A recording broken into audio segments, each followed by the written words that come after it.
दोस्तों, भारत में सांख्यिकी दिवस 29 जून को मनाई जाती है। भारत के सांख्यिकी के पिता प्रोफेसर प्रशांत चंद्र महालनोबिस के जन्म दिवस 29 जून को भारत में राष्ट्रीय सांख्यिकी दिवस मनाया जाता है।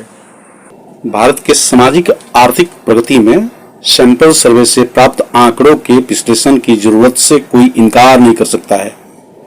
इस तरह के सर्वे की शुरुआत करने का श्रेय दिया जाता है डॉक्टर प्रशांत चंद्र महालनोबिस को।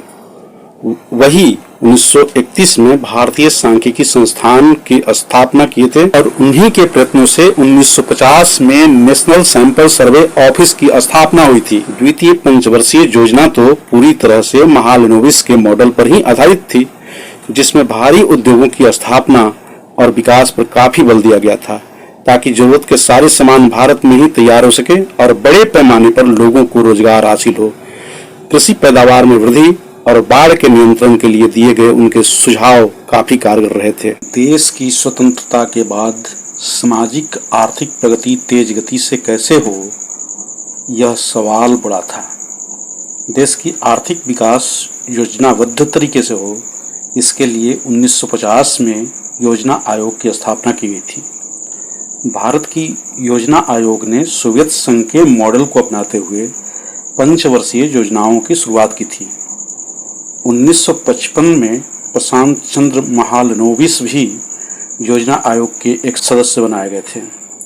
द्वितीय पंचवर्षीय योजना पूरी तरह से महालनोबिस की सलाह पर ही तैयार की गई थी। देश में कई भारी उद्योगों की स्थापना इसी योजना काल में हुई थी। उन उद्योगों का भारत की प्रगति में महत्वपूर्ण योगदान रहा है, लेकिन महालनोबिस मॉडल की आलोचना भी कई अर्थशास्त्रियों के द्वारा की गई थी।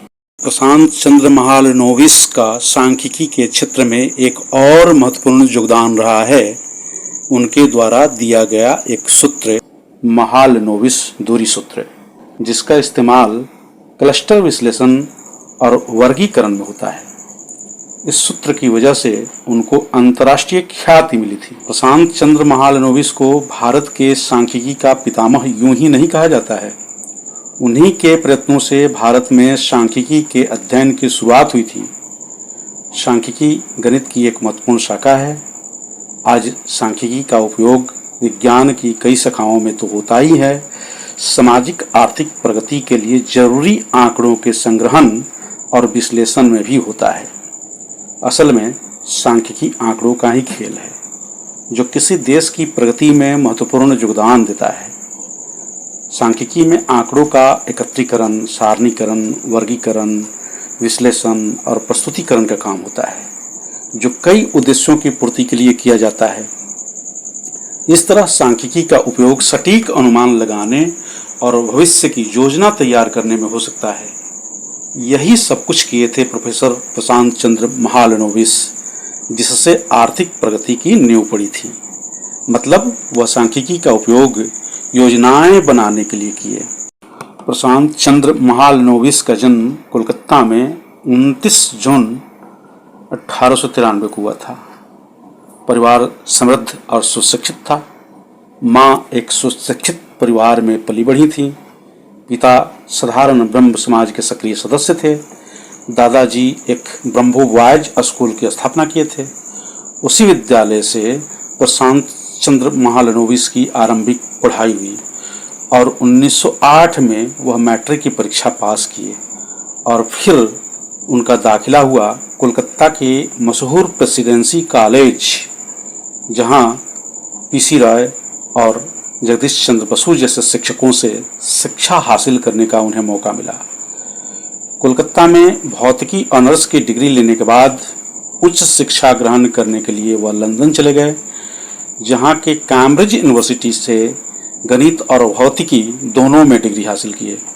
लंदन प्रवास के दौरान ही उनकी मुलाकात प्रसिद्ध भारतीय गणितज्ञ श्रीनिवास रामानुजम से भी हुई थी। लंदन में ही उन्हें प्रसिद्ध भौतिकी विज्ञानी और मौसम विज्ञानी CTR विल्सन के साथ कार्य करने का मौका मिला था। वह कैम्ब्रिज में पढ़ाई पूरा कर वहां से विदा होने की तैयारी कर ही रहे थे, तभी किसी शिक्षक ने उन्हें सलाह दी थी कि अगर भारत लौटने में देर है तो बायोमेट्रिका का अध्ययन कीजिए। बायोमेट्रिका सांख्यिकी का एक प्रसिद्ध जर्नल था। वह वहाँ की लाइब्रेरी से उसे उपलब्ध कराकर देखना शुरू किए और उससे इतना प्रभावित हुए कि भारत लौटते वक्त उसकी पूरी एक सेट ही खरीद कर ले आए। उसी जर्नल से उनकी रुचि सांख्यिकी के क्षेत्र में हो गई थी और वह भारत के सांख्यिकी के पिता बने। भारत लौटने के बाद प्रेसिडेंसी कॉलेज में भौतिकी पढ़ाने का उन्हें जिम्मा मिला था और वहीं 1931 में वह भारतीय सांख्यिकी संस्थान के संस्थापक बने। संस्थान की स्थापना वहीं कोलकाता में की गई थी, जो आगे चल करके 1959 में संसद के एक अधिनियम के द्वारा राष्ट्रीय महत्व का घोषित किया गया। देश की स्वतंत्रता प्राप्ति के बाद गठित नए मंत्रिमंडल में भी वह सांख्यिकीय सलाहकार के तौर पर नियुक्त हुए और 1949 में उनकी अध्यक्षता में ही राष्ट्रीय आय समिति का गठन हुआ था। वह प्रथम पंचवर्षीय योजना के समय 1955 में आयोग के एक महत्वपूर्ण सदस्य थे और द्वितीय पंचवर्षीय योजना के तो वह प्रमुख शिल्पकार ही थे।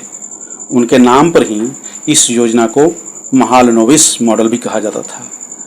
भारत के सामाजिक आर्थिक प्रगति के लिए भारत के प्रथम प्रधानमंत्री पंडित जवाहरलाल नेहरू के साथ उनका संबंध काफी गहरा रहा था। प्रशांत चंद्र महालनोबिस की अपनी सूत्र की वजह से अंतर्राष्ट्रीय ख्याति भी मिली थी। वर्ष 1945 में उन्हें रॉयल सोसाइटी लंदन का फेलो चुना गया था और 1957 में अंतर्राष्ट्रीय सांख्यिकी संस्थान का मानद अध्यक्ष भी चुना गया था। उनकी रुचि सिर्फ सांख्यिकी में ही नहीं थी, बल्कि उन्हें साहित्य से भी गहरा लगाव था।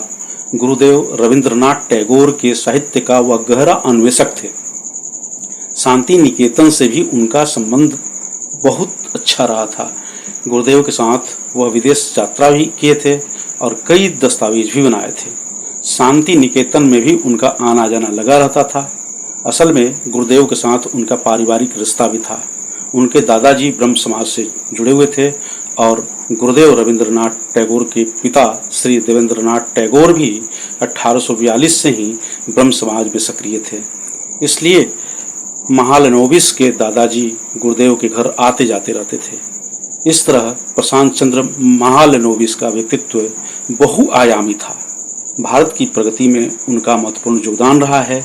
यह देखते हुए भारत की सरकार ने 1968 में उन्हें पद्म विभूषण से सम्मानित किया था। भारत की प्रगति में अपना योगदान देते हुए वह भारतीय सांख्यिकी संस्थान के निदेशक और सचिव जीवन पर्यंत बने रहे और 28 जून 1972 को इस दुनिया से अलविदा हो गए।